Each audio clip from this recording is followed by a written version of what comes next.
Hey, what's going on, guys? Welcome into New World News. Today is Sunday. I believe it's June 27, 2021. An update on our story here from my home state of Florida, actually down in Surfside Beach, which is in South Florida, down near Miami. Guys probably saw the building collapse Friday morning. I think it was 1 or 2 o'clock in the morning. Right now, the updated death toll is 9. And the missing is over 100. I've heard numbers anywhere from 100, like right at 99 or 100, up to 159 missing. So I think they're still trying to compile all of these numbers. In fact, partly this morning, after the, the death toll was updated to 9, they said that they had 16 phone calls from a grandmother and grandfather from their family since the collapse, like a day later. So they still had cell phone coverage, service, and battery, and were trapped in the rubble, I guess, and making phone calls. So they've heard voices. They have dogs there searching, sniffing, looking for survivors. Not a lot of hope for a lot of survivors. Will they pull somebody out? Yeah, I believe they will. I believe they'll pull a couple people out.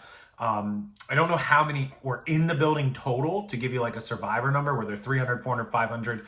I haven't seen that number anywhere just yet, and I'll throw some stuff up here that you can see screenshots. But it looks like there's going to be over 100 dead in this. So it's really bad. And it goes back to 3 years ago during 2018 when they apparently had structural engineers, inspectors that deemed this building was having problems. There were cracks, there was noticeable damage, there were photos, there was video taken.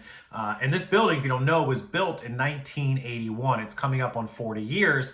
And in the state of Florida and in Miami-Dade County, where this building's located, they have a 40-year commercial building inspection law rule where they have to go back and take care of this stuff. And clearly that wasn't done.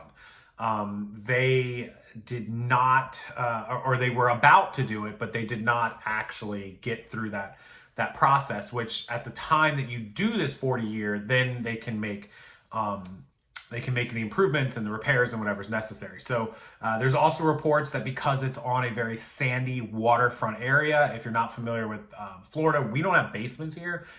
Things that are built are generally built in where water table levels are pretty high. I mean, especially if you live near the water in Surfside Beach and in Miami-Dade County, where I live, we're a little more inland, we're kind of in the middle, so it's not as bad. We're still in a flood zone. Like where I live is still a flood zone. Down there is an absolute nightmare. They sink, and they've been sinking inches and inches and millimeters, a year, inches over the last 40 years. It's sunk 9, 10, 12 inches from when it was built, which is significant.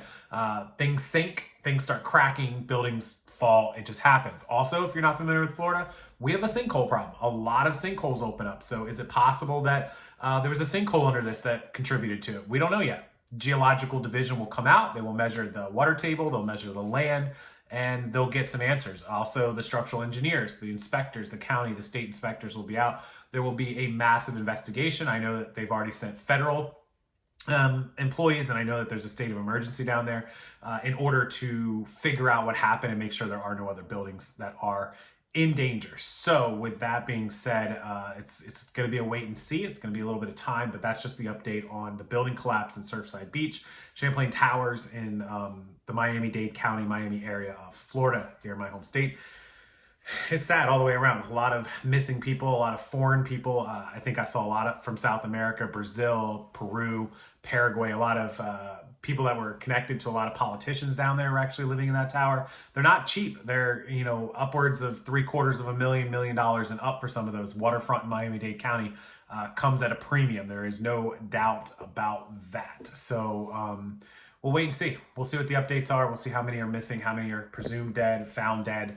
Up to 9 at last report, and we'll just continue keeping an eye on it. So thank you guys for watching as always.